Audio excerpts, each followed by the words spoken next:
রতনপুর গ্রামের তিনজন বন্ধু রমেশ, সুরেশ আর মুকেশ শহরে গিয়ে টাকা রোজগার করার নিশ্চিত করে।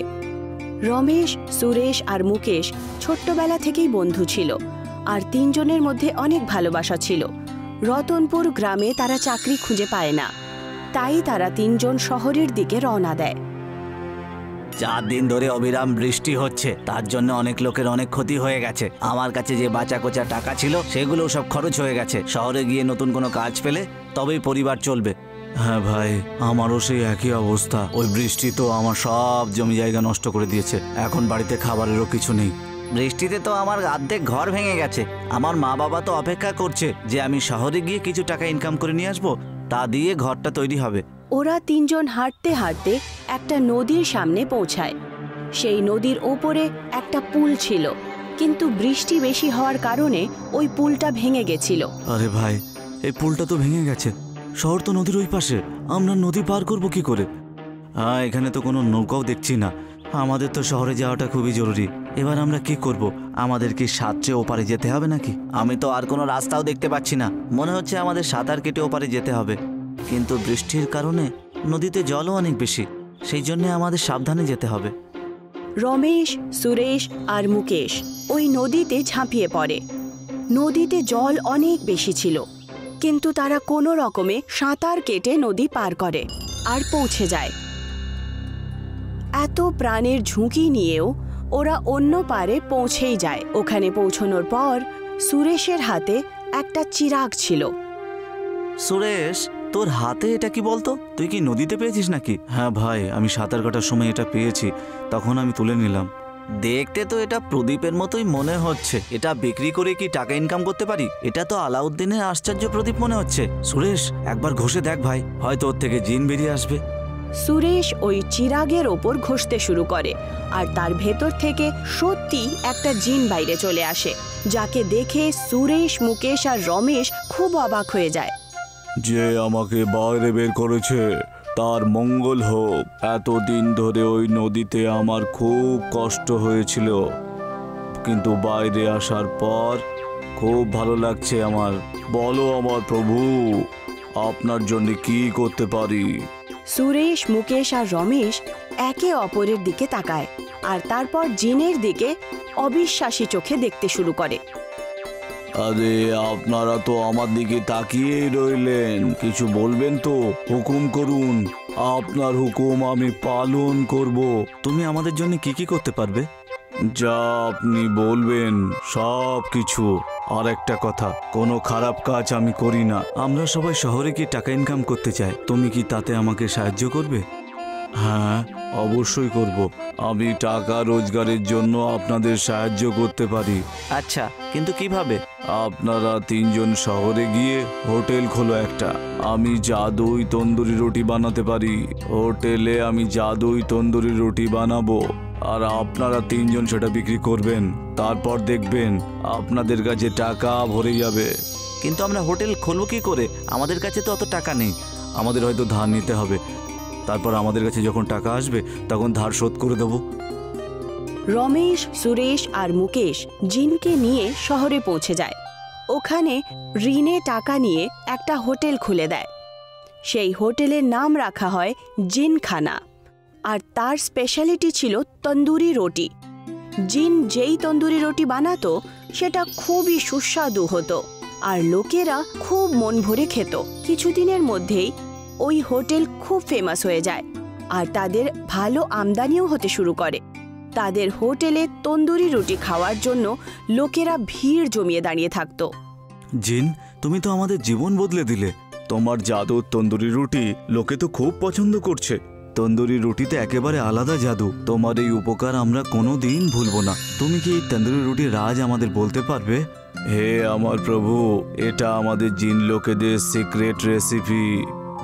আপনাদেরকে বলতে পারবো না, কিন্তু আমি সব সময় আপনাদের এটা বানিয়ে দেব আর আপনার এই হোটেল সব সময় ভালোভাবে চলবে। এইভাবেই হোটেল শুরু হয়ে 1 বছর হয়ে যায়। রমেশ, সুরেশ আর মুকেশের হোটেলের সামনে অনেক আগে থেকেই একটা ধীরজের হোটেল ছিল আর মালিকের নাম ছিল ধীরজ। ধীরজের হোটেল আগে ভালোই চলতো, কিন্তু যখন থেকে রমেশ, সুরেশ আর মুকেশ নিজের তন্দুরি রুটির স্পেশাল হোটেল খুলল, তখন থেকে ধীরজের হোটেল চলা বন্ধ হয়ে গেল। ধীরজ এই ব্যাপারে খুব আশ্চর্য হতো যে আসলে তারা এমন কি বানায় যে তাদের হোটেলে এত ভিড় জমা হয়। ব্যাস, অনেক হয়েছে। মনে হচ্ছে ব্যবসা এবার বন্ধ হয়ে যাবে। যখন থেকে ওরা স্পেশাল তন্দুরি রুটি বানাতে শুরু করেছে, তখন থেকে তো আমাদের বেচাকেনাই চলছে না। ওরা এমন কি স্পেশাল বানায় যে ওদের তন্দুরি রুটি এত বেচাকেনা হয় আর লোকেও খুব পছন্দ করে? এর আসল রহস্য তো আমি বের করেই ছাড়বো। ধীরজ রমেশ, সুরেশ আর মুকেশের কাছে সিক্রেট জানার জন্য চলে যায়। সে একদিন সকাল সকাল তাদের কিচেনে লুকি চুপি ঢুকে পড়ে আর ওখানেই বসে পড়ে। ও দেখতে থাকে যে কিভাবে জিন নিজের চিরাগ থেকে বেরোয় আর তন্দুরি রুটি বানাতে শুরু করে। আচ্ছা, এটাই রাজ। এবার দেখাচ্ছি মজা। এদের জাদুই জিন আমি চুরি করে নেব, তারপর ওটা আমার হুকুম মেনে চলবে আর আমি খুব ধনী হয়ে যাব। ধীরজ রাত্রিবেলা রমেশ, মুকেশ আর সুরেশের হোটেলে ঢুকে পড়ে আর জিনের চিরাগ উঠিয়ে নিজের হোটেলে নিয়ে চলে আসে।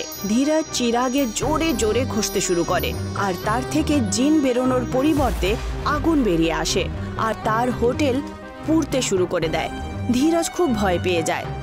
ধীরজ এত ভয় পেয়ে যায় যে তার হাত থেকে চিরাগ ওখানেই পড়ে যায় আর সে দৌড়ে রমেশ, সুরেশ আর মুকেশের হোটেলে পৌঁছে যায়। বাঁচাও, বাঁচাও, বাঁচাও! আগুন, আগুন! রমেশ, সুরেশ আর মুকেশ উঠে আসে আর ধীরজের হোটেলে জল ছিটিয়ে মারে, কিন্তু ওই জলে হোটেলের জল নেভে না। মুকেশ ধীরজকে বলে, আরে ভাই ধীরজ, এটা আবার কিসের আগুন যে একেবারে নেবার নামই করছে না? আর আগুন দেখতেও খুব অদ্ভুত মনে হচ্ছে। ধীরজকে এইবার সত্যি বলতেই হতো, কারণ আর কোনো উপায় ছিল না। ও তিনজনকে সমস্ত কথা সত্যি সত্যি বলে ফেলে যে সে তাদের চিরাগ চুরি করে ফেলেছিল। ওরা তিনজন এই কথাটা বুঝে যায় যে জিন রেগে গেছে, তাই ধীরজের হোটেলে আগুন লেগে গেছে। ধীরাজ দাদা, আপনি এটা করবেন বুঝতে পারিনি। চুরি করলে এই হয়। দাঁড়ান, আমি জিনকে শান্ত করার চেষ্টা করছি। সুরেশ দৌড়ে দৌড়ে হোটেলের ভেতরে চলে যায় আর জিনের চিরাগ নিজের হাতে নিয়ে নেয়।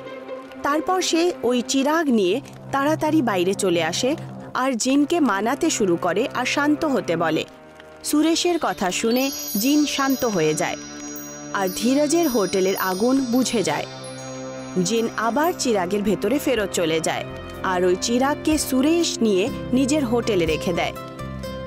তারপরে ধীরজও বুঝে যায় যে চুরি করে কখনো ব্যবসায় সফলতা পাওয়া যায় না, আর ও নিজের হোটেলে আরও পরিশ্রম করতে শুরু করে দেয় আর রমেশ, সুরেশ আর মুকেশও খুশি খুশি থাকতে শুরু করে। রতনপুর গ্রামের তিনজন বন্ধু রমেশ, সুরেশ আর মুকেশ শহরে গিয়ে টাকা রোজগার করার নিশ্চিত করে। রমেশ, সুরেশ আর মুকেশ ছোট্টবেলা থেকেই বন্ধু ছিল আর তিনজনের মধ্যে অনেক ভালোবাসা ছিল। রতনপুর গ্রামে তারা চাকরি খুঁজে পায় না, তাই তারা তিনজন শহরের দিকে রওনা দেয়। 4 দিন ধরে অবিরাম বৃষ্টি হচ্ছে, তার জন্য অনেক লোকের অনেক ক্ষতি হয়ে গেছে। আমার কাছে যে বাঁচা কোচা টাকা ছিল সেগুলো সব খরচ হয়ে গেছে। শহরে গিয়ে নতুন কোনো কাজ পেলে তবেই পরিবার চলবে। হ্যাঁ ভাই, আমারও সেই একই অবস্থা। ওই বৃষ্টি তো আমার সব জমি জায়গা নষ্ট করে দিয়েছে। এখন বাড়িতে খাবারেরও কিছু নেই। বৃষ্টিতে তো আমার অর্ধেক ঘর ভেঙে গেছে। আমার মা বাবা তো অপেক্ষা করছে যে আমি শহরে গিয়ে কিছু টাকা ইনকাম করে নিয়ে আসবো, তা দিয়ে ঘরটা তৈরি হবে। ওরা তিনজন হাঁটতে হাঁটতে একটা নদীর সামনে পৌঁছায়। সেই নদীর ওপরে একটা পুল ছিল, কিন্তু বৃষ্টি বেশি হওয়ার কারণে ওই পুলটা ভেঙে গেছিল। আরে ভাই, এই পুলটা তো ভেঙে গেছে। শহর তো নদীর ওই পাশে, আমরা নদী পার করব কি করে? এখানে তো কোনো নৌকাও দেখছি না। আমাদের তো শহরে যাওয়াটা খুবই জরুরি। এবার আমরা কি করব? আমাদের কি সাঁতরে ওপারে যেতে হবে নাকি? আমি তো আর কোনো রাস্তাও দেখতে পাচ্ছি না। মনে হচ্ছে আমাদের সাঁতার কেটে ওপারে যেতে হবে, কিন্তু বৃষ্টির কারণে নদীতে জলও অনেক বেশি, সেই জন্য আমাদের সাবধানে যেতে হবে। রমেশ, সুরেশ আর মুকেশ ওই নদীতে ঝাঁপিয়ে পড়ে। নদীতে জল অনেক বেশি ছিল, কিন্তু তারা কোনো রকমে সাঁতার কেটে নদী পার করে আর পৌঁছে যায়। এত প্রাণের ঝুঁকি নিয়েও ওরা অন্য পারে পৌঁছেই যায়। ওখানে পৌঁছানোর পর সুরেশের হাতে একটা চিরাগ ছিল। সুরেশ, তোর হাতে এটা কি বলতো? তুই কি নদীতে পেয়েছিস নাকি? হ্যাঁ ভাই, আমি সাঁতার কাটার সময় এটা পেয়েছি, তখন আমি তুলে নিলাম। দেখতে তো এটা প্রদীপের মতোই মনে হচ্ছে। এটা বিক্রি করে কি টাকা ইনকাম করতে পারি? এটা তো আলাউদ্দিনের আশ্চর্য প্রদীপ মনে হচ্ছে। সুরেশ, একবার ঘষে দেখ ভাই, হয়তো ওর থেকে জিন বেরিয়ে আসবে। সুরেশ ওই চিরাগের ওপর ঘষতে শুরু করে আর তার ভেতর থেকে সত্যি একটা জিন বাইরে চলে আসে, যাকে দেখে সুরেশ, মুকেশ আর রমেশ খুব অবাক হয়ে যায়। যে আমাকে বাইরে বের করেছে তার মঙ্গল হোক। এতদিন ধরে ওই নদীতে আমার খুব কষ্ট হয়েছিল, কিন্তু বাইরে আসার পর খুব ভালো লাগছে আমার। বলো আমার প্রভু, আপনার জন্য কি করতে পারি? সুরেশ, মুকেশ আর রমেশ একে অপরের দিকে তাকায় আর তারপর জিনের দিকে অবিশ্বাসী চোখে দেখতে শুরু করে। আরে আপনারা তো আমার দিকে তাকিয়েই রইলেন, কিছু বলবেন তো? হুকুম করুন, আপনার হুকুম আমি পালন করব। তুমি আমাদের জন্য কি কি করতে পারবে? যা আপনি বলবেন সব কিছু। আর একটা কথা, কোনো খারাপ কাজ আমি করি না। আমরা সবাই শহরে গিয়ে টাকা ইনকাম করতে চাই, তুমি কি তাতে আমাকে সাহায্য করবে? হ্যাঁ, অবশ্যই করব। আমি টাকা রোজগারের জন্য আপনাদের সাহায্য করতে পারি। আচ্ছা, কিন্তু কিভাবে? আপনারা তিনজন শহরে গিয়ে হোটেল খোলো একটা। আমি জাদুই তন্দুরি রুটি বানাতে পারি। হোটেলে আমি জাদুই তন্দুরি রুটি বানাবো আর আপনারা তিনজন সেটা বিক্রি করবেন। তারপর দেখবেন আপনাদের কাছে টাকা ভরে যাবে। কিন্তু আমরা হোটেল খুলবো কি করে? আমাদের কাছে তো অত টাকা নেই। আমাদের হয়তো ধার নিতে হবে, তারপর আমাদের কাছে যখন টাকা আসবে তখন ধার শোধ করে দেব। রমেশ, সুরেশ আর মুকেশ জিনকে নিয়ে শহরে পৌঁছে যায়। ওখানে ঋণে টাকা নিয়ে একটা হোটেল খুলে দেয়। সেই হোটেলের নাম রাখা হয় জিনখানা, আর তার স্পেশালিটি ছিল তন্দুরি রুটি। জিন যেই তন্দুরি রুটি বানাতো সেটা খুবই সুস্বাদু হতো আর লোকেরা খুব মন ভরে খেত। কিছুদিনের মধ্যেই ওই হোটেল খুব ফেমাস হয়ে যায় আর তাদের ভালো আমদানিও হতে শুরু করে। তাদের হোটেলে তন্দুরি রুটি খাওয়ার জন্য লোকেরা ভিড় জমিয়ে দাঁড়িয়ে থাকতো। জিন, তুমি তো আমাদের জীবন বদলে দিলে। তোমার জাদুর তন্দুরি রুটি লোকে তো খুব পছন্দ করছে। তন্দুরি রুটিতে একেবারে আলাদা জাদু। তোমার এই উপকার আমরা কোনো দিন ভুলবো না। তুমি কি এই তন্দুরি রুটির রাজ আমাদের বলতে পারবে? হে আমার প্রভু, এটা আমাদের জিন লোকেদের সিক্রেট রেসিপি। এ আপনাদেরকে বলতে পারবো না, কিন্তু আমি সব সময় আপনাদের এটা বানিয়ে দেব আর আপনার এই হোটেল সব সময় ভালোভাবে চলবে। এইভাবেই হোটেল শুরু হয়ে 1 বছর হয়ে যায়। রমেশ, সুরেশ আর মুকেশের হোটেলের সামনে অনেক আগে থেকেই একটা ধীরজের হোটেল ছিল আর মালিকের নাম ছিল ধীরজ। ধীরজের হোটেল আগে ভালোই চলতো, কিন্তু যখন থেকে রমেশ, সুরেশ আর মুকেশ নিজের তন্দুরি রুটির স্পেশাল হোটেল খুলল, তখন থেকে ধীরজের হোটেল চলা বন্ধ হয়ে গেল। ধীরজ এই ব্যাপারে খুব আশ্চর্য হতো যে আসলে তারা এমন কি বানায় যে তাদের হোটেলে এত ভিড় জমা হয়। ব্যাস, অনেক হয়েছে। মনে হচ্ছে ব্যবসা এবার বন্ধ হয়ে যাবে। যখন থেকে ওরা স্পেশাল তন্দুরি রুটি বানাতে শুরু করেছে তখন থেকে তো আমাদের বেচাকেনাই চলছে না। ওরা এমন কি স্পেশাল বানায় যে ওদের তন্দুরি রুটি এত বেচাকেনা হয় আর লোকেও খুব পছন্দ করে? এর আসল রহস্য তো আমি বের করেই ছাড়বো। ধীরজ রমেশ, সুরেশ আর মুকেশের কাছে সিক্রেট জানার জন্য চলে যায়। সে একদিন সকাল সকাল তাদের কিচেনে লুকি চুপি ঢুকে পড়ে আর ওখানেই বসে পড়ে। ও দেখতে থাকে যে কিভাবে জিন নিজের চিরাগ থেকে বেরোয় আর তন্দুরি রুটি বানাতে শুরু করে। আচ্ছা, এটাই রাজ। এবার দেখাচ্ছি মজা। এদের জাদুই জিন আমি চুরি করে নেব, তারপর ওটা আমার হুকুম মেনে চলবে আর আমি খুব ধনী হয়ে যাব।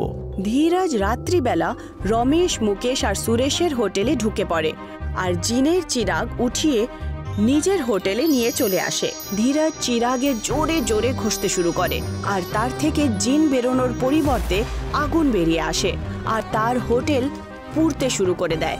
ধীরজ খুব ভয় পেয়ে যায়। ধীরজ এত ভয় পেয়ে যায় যে তার হাত থেকে চিরাগ ওখানেই পড়ে যায় আর সে দৌড়ে রমেশ, সুরেশ আর মুকেশের হোটেলে পৌঁছে যায়। বাঁচাও, বাঁচাও, বাঁচাও, আগুন, আগুন! রমেশ, সুরেশ আর মুকেশ উঠে আসে আর ধীরজের হোটেলে জল ছিটিয়ে মারে, কিন্তু ওই জলে হোটেলের জল নেভে না। মুকেশ ধীরজকে বলে, আরে ভাই ধীরজ, এটা আবার কিসের আগুন যে একেবারে নেভার নামই করছে না? আর আগুন দেখতেও খুব অদ্ভুত মনে হচ্ছে। ধীরজকে এইবার সত্যি বলতেই হতো, কারণ আর কোনো উপায় ছিল না। ও তিনজনকে সমস্ত কথা সত্যি সত্যি বলে ফেলে যে সে তাদের চিরাগ চুরি করে ফেলেছিল। ওরা তিনজন এই কথাটা বুঝে যায় যে জিন রেগে গেছে, তাই ধীরজের হোটেলে আগুন লেগে গেছে। ধীরাজ দাদা, আপনি এটা করবেন বুঝতে পারিনি। চুরি করলে এই হয়। দাঁড়ান, আমি জিনকে শান্ত করার চেষ্টা করছি। সুরেশ দৌড়ে দৌড়ে হোটেলের ভেতরে চলে যায় আর জিনের চিরাগ নিজের হাতে নিয়ে নেয়। তারপর সে ওই চিরাগ নিয়ে তাড়াতাড়ি বাইরে চলে আসে আর জিনকে মানাতে শুরু করে আর শান্ত হতে বলে। সুরেশের কথা শুনে জিন শান্ত হয়ে যায় আর ধীরজের হোটেলের আগুন বুঝে যায়। জিন আবার চিরাগের ভেতরে ফেরত চলে যায় আর ওই চিরাগকে সুরেশ নিয়ে নিজের হোটেলে রেখে দেয়। তারপরে ধীরজও বুঝে যায় যে চুরি করে কখনো ব্যবসায় সফলতা পাওয়া যায় না, আর ও নিজের হোটেলে আরও পরিশ্রম করতে শুরু করে দেয়। আর রমেশ, সুরেশ আর মুকেশও খুশি খুশি থাকতে শুরু করে। রমাকান্ত একজন ধাবাওয়ালা ছিল। ওর ধাবা হাইওয়েতে ছিল, সেই জন্যে সবসময় গ্রাহকদের ভিড় লেগে থাকত। দাদা, একটা ঘুগনি লুচি, একটা পোলাও আর একটা খিচুড়ি দাও, একটু তাড়াতাড়ি দাও। আচ্ছা ঠিক আছে, এক্ষুনি দিচ্ছি। রমাকান্ত অনেক বেলা অবধি নিজের ধাবাতে কাজ করত, আর অনেক রাত্রিবেলা যখন ও বাড়ি ফিরত তখন তার মেয়ে নীলিমা তার জন্য অপেক্ষা করত। তুই এখনো ঘুমোসনি?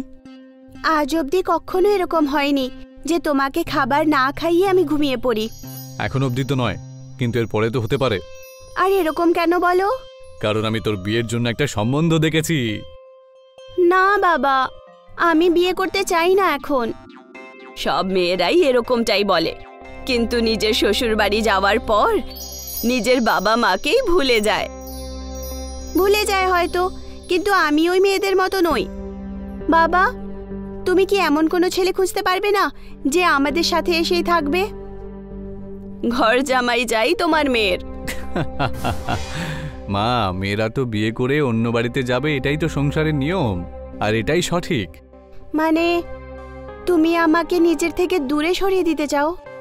একদমই না, কিন্তু তোর বিয়েটাও তো আমাকে দিতে হবে। আমি তো তোর জন্য এমন একটা ছেলে খুঁজছি যে তোর এত বেশি খেয়াল রাখবে যে আমাদের কথা তোর মনেই পড়বে না, দেখিস। কি বাবা তুমিও?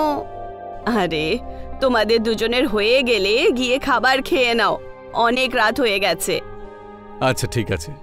রমাকান্ত নিজের মেয়েকে খুব ভালোবাসতো, কিন্তু এটাও সত্যি ছিল যে খুব তাড়াতাড়ি ওর মেয়ের বিয়ে হয়ে যাবে। আর এখন রমাকান্ত আরও অনেক সময় অবধি ধাবাতে কাজ করতে শুরু করলো। কি হয়েছে মালিক, আজকে এত দেরি হলো যে? তাও ধাবাটা বন্ধ করনি? দেরি তো হয়েই গেছে, ভাবছি আরও কয়েকজন গ্রাহকের পেটটা ভরে দিই। এমনিতেও মেয়ের বিয়ের জন্য অনেক টাকা পয়সা লাগবে। ঠিক আছে মালিক, ছোট মালকিনের বিয়ে খুব ধুমধাম করে দেব আমরা। একদম। রমাকান্তের চাকররাও তার সাথ দিল আর ওরাও ওভারটাইম করতে শুরু করলো। 1 মাস পর নীলিমাকে দেখতে ছেলের বাড়ির লোকেরা এলো আর ওরা নীলিমাকে পছন্দ করে ফেলল। 2 মাস পরে একটা শুভ লগ্ন আছে, এদের দুজনের বিয়ের জন্য অতি উত্তম, বুঝতে পেরেছো? ঠিক আছে পণ্ডিত মশাই। সবাই খুশি ছিল, নীলিমার বিয়ে পাকা হয়ে গেছিল। রমাকান্ত এদিক ওদিক থেকে টাকা জোগাড় করতে লাগলো।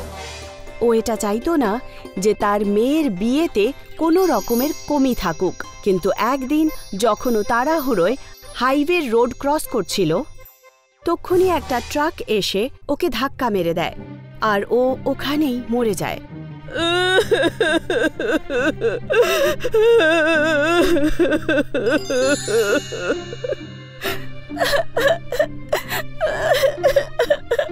বাবা, যেই বাড়িতে বিয়ে হওয়ার কথা ছিল ওই বাড়িতেই বাবার মৃত্যু হয়ে গেল।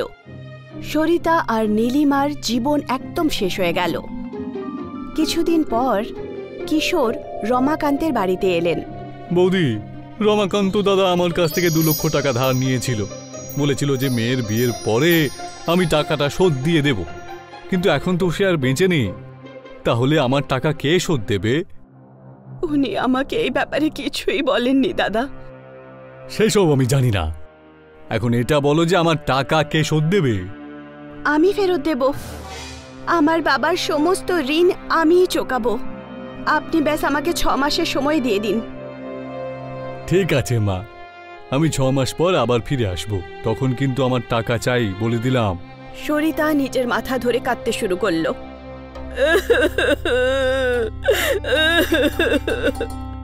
মা, তুমি চিন্তা করো না, কিন্তু এই ঋণ কি করে শেষ করব? কাজ করে আমি বাবার ধাবা চালাবো। তো সোনা, তুই কি করে এসব করবি? করে ফেলবো মা, বাবা আছে তো আমার সঙ্গে। আর পরের দিনই নীলিমা ধাবায় পৌঁছে গেল। কাকু, আজ থেকে আমি ধাবা সামলাবো। ঠিক আছে মা, তোমার বাবা আমাদের জন্য অনেক কিছু করেছেন, আমরা সবাই তোমার পাশে থাকবো মা। আপনার কাছে এটাই আশা ছিল। ধাবায় গাড়ি দাঁড়াতে লাগলো আর লোকেরা খাবার খেতে আসতে লাগলো। নীলিমা সবার অর্ডার আর পয়সা নিত। সকাল থেকে রাত অবধি ও ধাবাতেই কাজ করত। ধাবা বন্ধ করার সময় নীলিমা হিসেব করল, আজ তো শুধু 3000ই হয়েছে, যা দিয়ে শুধু 1500 টাকা রোজগার হয়েছে। এরকম চললে তাহলে আমি কিশোর কাকুর টাকা কি করে দেব? হে ভগবান, আমার সাহায্য করো। পরের অনেক দিন পর্যন্ত নীলিমা সকাল থেকে রাত অবধি কাজ করতে লাগলো, আর যা রোজগার সে করত তা কমই ছিল। ও একদম সন্তুষ্ট হলো না। অনেক দিন কেটে গেল। এক রাত সমস্ত চাকররা চলে যায় আর নীলিমা ধাবা বন্ধ করছিল। তখনই ওখানে একজন বয়স্ক সাধু এলেন। মা 2 দিন ধরে কিছু খায়নি, যদি কিছু খাবার থাকে দাও না। আসুন, বসুন। কিন্তু মা, আমার কাছে তো তোমাকে দেবার জন্য টাকা নেই। কোনো ব্যাপার না। নীলিমা কিচেনে গেল। তখন ওখানে সবজি ছিল কিন্তু রুটি ছিল না। নীলিমা দেখল যে রুমালি রুটির আটা মাখা আছে। ও সঙ্গে সঙ্গে উনুন জ্বালালো আর 2টো রুটি উনুনের বানিয়ে দিল আর সবজির সাথে ওই সাধুকে দিয়ে দিল। ওই সাধু খুব ক্ষিধার্ত ছিলেন। খাবার দেখতেই উনি খেতে শুরু করলেন। যখন ওনার খাবার শেষ হলো তখন উনি হাত ধুলেন। ধন্যবাদ মা, তুমি একজন ক্ষুধার্তর পেট ভরিয়েছ। ঈশ্বর তোমার সবসময় মঙ্গল করবে। আমি ঈশ্বরের কাছে তোমার জন্য প্রার্থনা করব। আমার জন্যে নয়, আমার বাবার জন্য প্রার্থনা করুন। উনি এখন এই দুনিয়াতে নেই। সঙ্গে সঙ্গেই ওই সাধু নীলিমার অতীতের ব্যাপারে জানতে পারলেন। তুমি খুব সাহসী মা, আর তোমার এই সংগ্রামে আমি তোমাকে সাহায্য করব। যে কলসিতে তুমি রুটিটা বানিয়েছো না, সেই কলসিটা আজ থেকে জাদু কলসি হয়ে যাবে। যে ওই কলসিতে বানানো রুটি খাবে সে নিজেকে আর 2টো না খেয়ে আটকাতে পারবে না। আর তুই দেখিস তারপর থেকে তোর কিরকম উন্নতি হয়। নীলিমা ওই সাধুর আশীর্বাদ নিল আর সাধু বাবা ওখান থেকে চলে গেলেন। আর নীলিমা ধাবা বন্ধ করে নিজের বাড়ি চলে এলো। পরের দিন সকালে নীলিমা ধাবা খুলল আর রোজকার মতো গ্রাহকও আসতে লাগলো। একজন গ্রাহক রুমালি রুটি অর্ডার করলো। আর একটা কলসি রুটি। ও দ্বিতীয়টাও খেয়ে ফেলল। আর একটা দাও। আরে ভাই, তুই এটা নিয়ে 3 নম্বর খাচ্ছিস। আরে কি আর করি বলতো, এত ভালো কলসি রুটি আমি জীবনেও খাইনি। তুই একটা খেয়ে দেখ না। আর তারপর কি ছিল, যেই ওখানে রুমালি রুটি খেত সবাই বারবার অর্ডার করতে লাগলো। উনুনে সারা দিন শুধু রুটিই বানানো হচ্ছিল। রাত্রিবেলা যখন নীলিমা পয়সা গুনল তখনও আশ্চর্য হয়ে গেল। একই দিনে ওর রোজগার 10 গুণ বেড়ে গেছিল। আজকের রোজগার 15,000। ও খুশি খুশি বাড়ি পৌঁছলো আর নিজের মাকে সবকিছু বলল। সোনা, কিন্তু এরকম কি করে হলো? মা, এই সব কিছু হয়েছে সাধু বাবার আশীর্বাদে। ওনার কারণেই ওই উনুন জাদুই উনুন হয়ে গেছে। এখন তাড়াতাড়ি বাবার ঋণ চুকিয়ে দেব। ভগবানের অনেক অনেক ধন্যবাদ। এখন নীলিমা খুশি ছিল ও আনন্দের সঙ্গে ধাবাতে কাজ করত। 1 মাস পর কিশোরজি নীলিমার ধাবাতে এলেন। মা, তোমার মনে আছে তো 1 মাস হয়ে গেছে কিন্তু। হ্যাঁ কাকু, মনে আছে। নীলিমা ড্রয়ার থেকে 2 লাখ টাকা বার করলো আর কিশোরজিকে দিয়ে দিল। এই নিন আপনার টাকা। এত তাড়াতাড়ি? মা, এত তাড়াতাড়ি এত পয়সা তুমি কোত্থেকে রোজগার করলে? ভগবানের আশীর্বাদে। নীলিমা কিশোরজির কানে জাদুই উনুনের খবরটা বলে দিল, আর তখন থেকেই ধাবা চলছে আর রোজগারও বেড়ে গেছে। খুব ভালো মা, তুমি এইভাবেই উন্নতি করতে থাকো। আমার আশীর্বাদ সব সময় তোমার সঙ্গে থাকবে। কিশোর নীলিমাকে আশীর্বাদ দিয়ে ওখান থেকে চলে যান, কিন্তু ওর মনে পাপ ছিল।